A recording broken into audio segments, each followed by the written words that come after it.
Hi guys, welcome back to my channel. It's Angela, and welcome back to the hashtag Decan Walk 2023.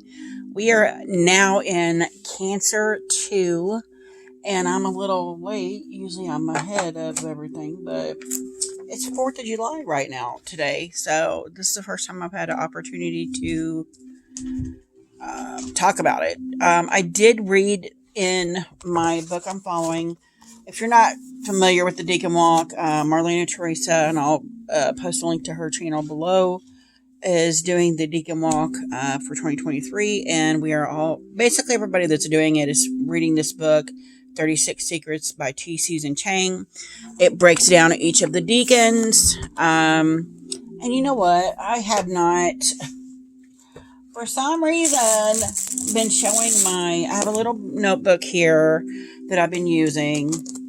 I haven't really been putting anything in it the last couple weeks, but or the last couple deacons, but it has the deacon wheel in it, and I usually am on top of this. But we started out with Aries here, and basically what a deacon is each of the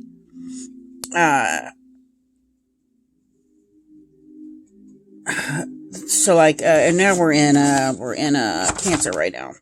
So basically Cancer is we have 3 quadrants, or 3 10-degree times where the deacon is in, or yeah, I'm losing my words. Sorry. There's 3 deacons for each zodiac sign, and each one has a sun sign or something in, a certain thing. And there's a minor arcana that goes with that, each deacon. So we did the 2 of Cups with, oh my God, I can't remember. I just ended it. It just ended. So bear with me. My brain ain't right. As I'm thinking about all the stuff I gotta cook. So we had the Empress, which is for the first deacon of Cancer. We had the 2 of Cups, which equates to the Chariot is the Cancer. The major arcana card is basically Chariot in the major is Cancer. And then we have the Venus in Cancer, and Venus is the symbol here. You can't see it here. And that equates to the Empress. So we had the 2 of Cups, the Empress, and the Chariot for Deacon 1 for Cancer. And then for Deacon 2, I have the third one saved because I just read through the second one. So for the second one, we have, this is Mercury in Cancer. And as we've established, and so that equates to the 3 of Cups. So here we have the 3 of Cups.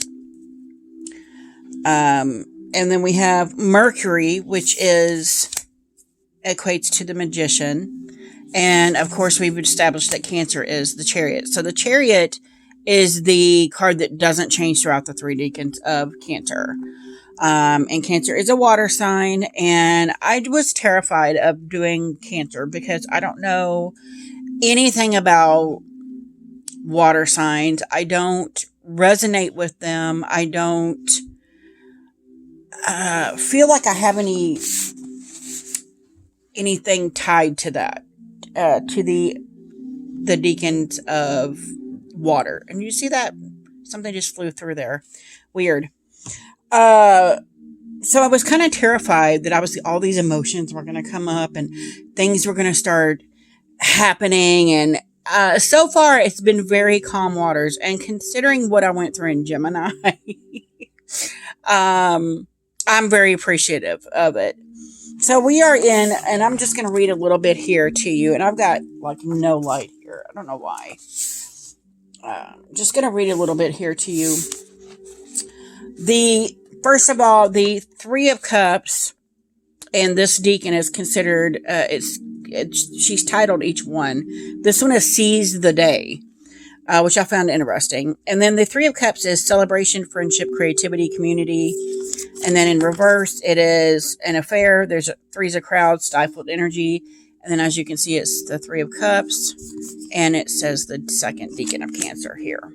So this is why I like this deck. And it's a different coloration a little bit than what I'm used to. Bear with me one second. Okay. So I was reading here. It says, on the face of it, the Three of Cups is not a complex card. Three dancing flower-crowned women raise their cups in a celebratory toast. Indeed, most tarot readers can recall drawing this card on the occasion of a meal or celebration, with female relatives or close women friends. The atmosphere is one of relaxation, mirth, and enjoyment. In this Decan, fruits swell on their trees in the Northern Hemisphere's summer. We enjoy abundant food and drink and maybe even abundant goodwill. And then it talks about abundance versus scarcity, and I was like floored. Since back in the 1990s, I started hearing a new term being thrown around by friends who'd been to therapy called the scarcity mindset. This was Manhattan shortly after the savings and loan crisis, when the bullish 80s were fast receding into memory. Scarcity mindset, as I understood it, had to do with thinking life was a zero-sum game, a competition for scarce resources. You can't afford to be generous when the stakes are your own survival. And that hit me in such a way that I'm like, I've been saying this forever, that I've been in survival mode most of my life. And I think it dates back to, having an abusive childhood, not dealing with a lot of stuff until I got older. So that scarcity mindset has just been there this whole time. And it was flooring to read this and realize that I'm still attached to that kind of mindset. That I'm only working to survive. I'm not working to have anything further than that. So in that case, because I have that mindset, there's nothing there. That's the block that's keeping me from having the abundance I want, because of the scarcity mindset that I didn't even realize I was still carrying. So that was very interesting. And then it says, perhaps it is okay, let me read this. Okay, you can't afford, this attitude, needless to say, is a recipe for human misery. But what is the antidote? Perhaps it is abundance mindset. The sense that is more than enough for everyone.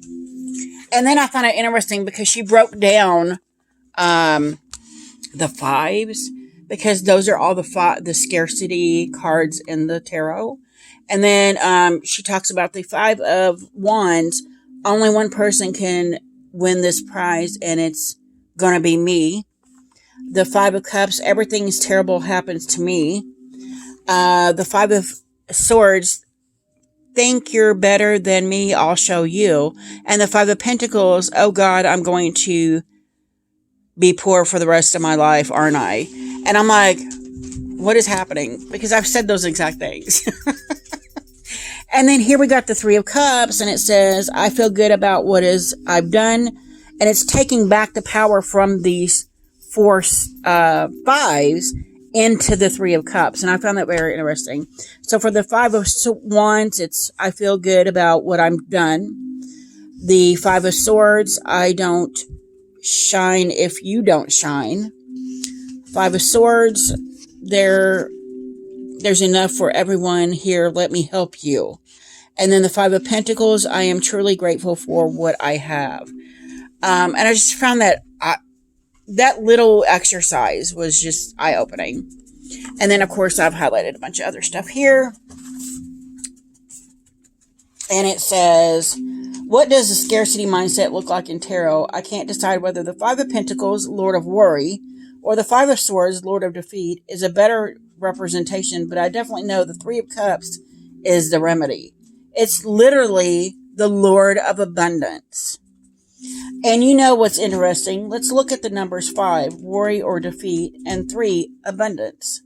What lies between the 5th and 3rd Sephiroth, Bana and Geburah on the Tree of Life? That's right, the path of the Chariot.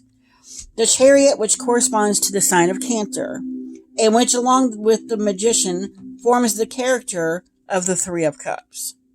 In fact, maybe you could say that the Three of Cups is the result of adding magical thinking with the Magician to an abundance mindset, the Chariot. The Magician represents the connection between as above and so below, and the Chariot represents the vessel which bears the soul between above and below. And I just found that fascinating. And then there's a lot more in here. I'm not going to go into any more details just because, well, one, I don't want to spend all day on this. And two, that to me is what summed up the Three of Cups in this Decan, was this, you need to switch this mindset to having, you have plenty. You have plenty. And if you continue with this mindset of plenty, then you will get plenty. And I found that interesting. And then, of course, the this link between the Chariot and the Magician as representing as below, above, so below, it blew my mind. So let's look at here the Journey of the Sacred Bee, which is a more Thoth-based deck, at the Three of Cups, and the word here is abundance. Of course, we just covered that. And then the Magician, and it has the Mercury sign here. And then the Chariot, which we have the Cancer sign here. And that's just beautiful. And then I just wanted to read you guys real quick what it says on the Three of Cups in here, in this deck. It's just a quick blurb. Three of Cups. Abundance. Mercury in Cancer. A celebration among friends or kindred spirits. The acknowledgement of a great accomplishment that involves more than one person. So it's almost like teamwork as well. What I get usually in the Three of Pentacles. So it kind of fits with that as well.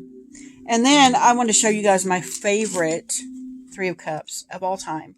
Just because it is the Tarot of the Witch's Garden. Beautiful deck. Because, first of all, I love fall. Fall is my favorite time of the year. I love the fall here. I love the three women around the cauldron of bobbing for apples, it looks like. And they got the drink in their hand. They look like they're having a great time. And then you skip down here to three frogs having a great time. They're drunk on wine. And I get a kick out of this card every time I see it, just because of the frogs. And I'm like, that's ridiculous, but it's so ridiculous, it's cute. And then we have the Magician here, which is a female in this deck, which I love. And then we have the Chariot here, which is a very standard RWS chariot with the black and white horses. It's horses in this instead of sphinxes, but you get the drift. Then you get the night sky and the tapestry. It's very beautiful. I love this deck so much. And one of the reasons I love this deck so much is this card, because of the froggies and the pumpkins. And you really get the sense of they don't have a care in the world because of the abundance that they have. And I just found that interesting. And I'm going to read you what it says in this card for this deck. It's just beautiful. I'm going to go to the page. Let's see. Where are they? Where are the cups? Can't find the cups on this deck. Page. Queen. King. Okay, I'm confused. Because I see the courts. Okay, that's the royals. Okay, so we're going to go back up here. Okay, they're back this way. Okay, I can't even find it. And the Three of Cups. Okay, it says Three of Cups, friendship, Mercury in Cancer. And I love that that says that in this book as well. And then there's a little poem. Apples glisten and garnet wines flow. Whispered secrets best friends know. Three souls gather, unite as one. There's no spell that can't be spun. I love it. Three spellbinders gather at an apple drinking barrel. They toast with the enchanted liquid from the barrel. It is the wine of friendship. Rosy cheeks betray their deep joy of togetherness. They are lifting and raising spirits of unity and devotion. The Three of Cups is on its deeper level, represents the magic of coming together inside the mutual support of friendship. The secret of the Three of Cups is the creativity inherent to feeling of belonging and togetherness. Crisp fall leaves float on autumnal breezes. Gourds, pumpkins, and grapevines abound in symbolic manifestation. Three toads join the witches in the revelry, each reveling in a different stage of intoxication. One laughs the other day and says a third has passed out cold. It marks the emotional stages of creative output from beginning to end. Wine spills onto the ground to show happiness return to the earth. I love that. And then it says the Three of Cups appears when there is reason to celebrate. It reminds the reader that there is the potential of joy in each moment of the day. The magic of fall harvest is always there just beneath the surface. All you have to do is believe it to see it. Upright meaning, friendship, revelry, and celebration, lifelong relationships, gathering with those who are closest to you, fruits of success, divine feminine, sharing gifts with others, others sharing gifts with you. And then reversed, passive-aggressive behavior, trouble within a friend group, the inability to be happy for another's success. And the reason I love this deck so much is because at the very end of each card, it gives you the option, a question to ask yourself to write the reversal. So the reversal, again, is passive-aggressive behavior, trouble with a friend within a friend group, the inability to be happy for another's success, and I feel like I'm being called out. And then it says at the bottom to write the reversal, ask, how can I reflect the light of others? And I just thought that was beautiful. First of all, we're in a celebration mode today. My brother-in-law's come to town. My niece has had a baby. There's a lot of celebration going on today, will be going on later today, because everybody in the family for once is here. And it's been many years since that's happened. And we've got a new baby to celebrate. And it's 4th of July. And for the U.S., that's a huge celebration. And I feel like I'm being called out in the reversal because it says the inability to be happy for others. And here lately I've had that mindset where I'm like, why is this happening to everybody but me? Why am I not getting this and this and this? And it kind of spoke to me that way with the cards here, because it kind of called me out on that. It was like, maybe you should just look around and see what you do have. You still have you still are alive. You have all this family to celebrate. Maybe you should take your mind off what others have and you don't. And so I found that very interesting. And I love that that is the card for this Decan, especially with this holiday for us here in the U.S. So that is my Decan 2 of Cancer. If you guys have any questions, comments, concerns, don't hesitate to comment below. If you like this video, give me a thumbs up. If you want to see more, please subscribe. And don't forget to hit that notification button so you're alerted to any future videos. And y'all have a good afternoon and happy 4th of July.